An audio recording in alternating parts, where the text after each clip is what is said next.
বাংলাদেশ থেকে পার্টিসিপেট করছে আমাদের সাথে, যারা পশুপ্রেমী, যারা গৃহপালিত পশুর সংগঠন আছে, কেউ ভ্যাকসিনের ডাক্তার আছে, কেউ আপনার পাখি, কেউ ডগ, কেউ ক্যাট, কেউ হর্স, এগুলো নিয়ে আমাদের মাঝে আজকে হাজির হয়েছে।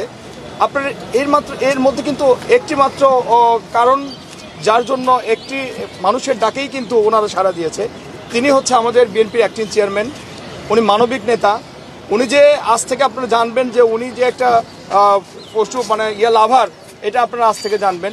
উনি প্রাণীকে কত ভালোবাসে, এই জন্য কিন্তু ওনার একটি কথাতেই কিন্তু আমরা এখানে আজকে ঐক্য হয়েছি এবং এই আয়োজনটা করেছি।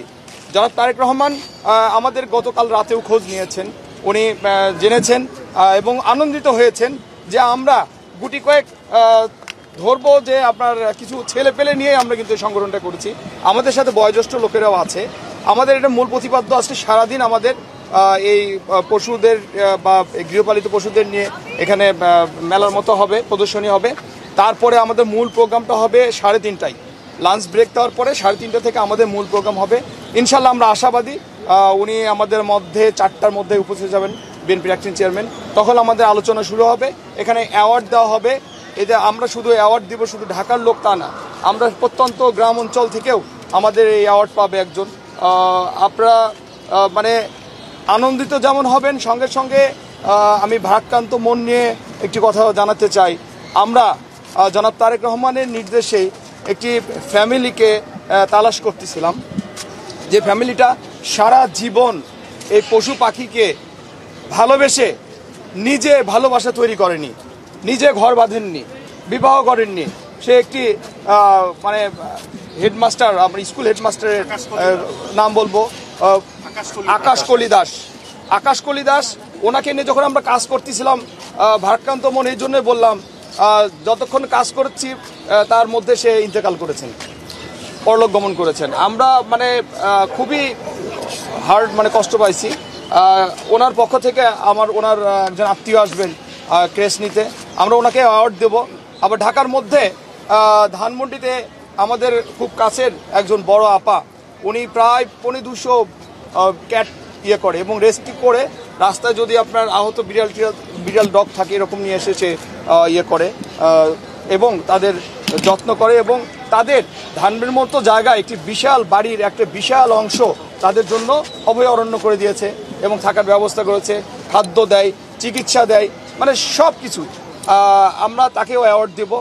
আর আপনারা আসছেন, আমরাও খুব খুশি হয়েছি, অনেক খুশি হয়েছি আপনারা থাকবেন।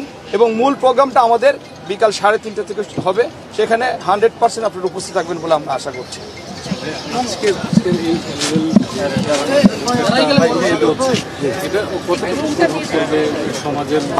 আমরা আশাবাদী, সারা বাংলাদেশে অলরেডি মানুষের মধ্যে জানানো হয়েছে। আমরা আপনার ইলেকট্রনিক মিডিয়া এবং প্রিন্ট মিডিয়া অনেক লেখালেখি হয়েছে, আমরা বিজ্ঞাপন দিয়েছি, আপনারা দেখছেন।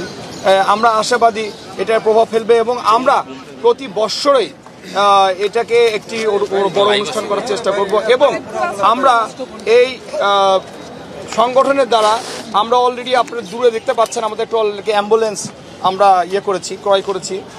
আমরা ফ্রি সার্ভিস দেবো অ্যাম্বুলেন্সে।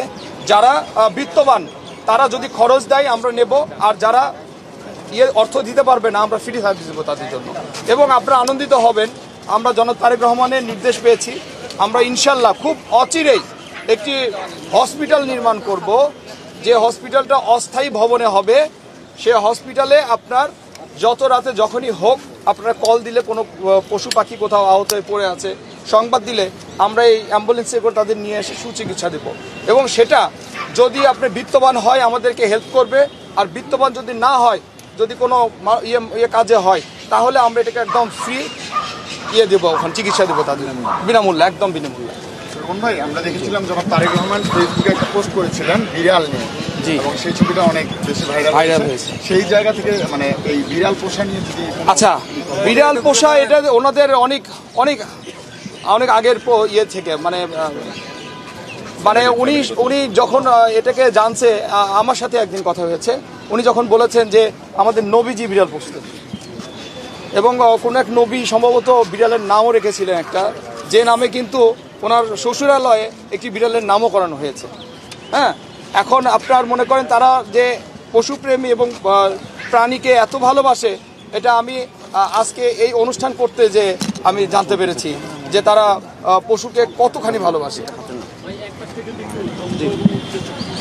আমাদের লক্ষ্য উদ্দেশ্য থাকবে, আমাদের তো স্লোগান আছেই, স্লোগানটাই আছে আমাদের, স্লোগানটা আমাদের হচ্ছে দেশ হোক প্রাণ ও প্রাণী নিরাপদ অভয়ারণ্য আবাসস্থল।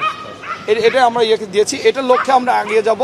আপনারা সহযোগিতা করবেন, যেহেতু এটাই এমন একটি সংগঠন, সারা বাংলাদেশের প্রায় 100-র অধিক সংগঠন নিয়ে আমরা একটা কেন্দ্রীয় সংগঠন করছি, সেটা জাতীয় সংগঠন।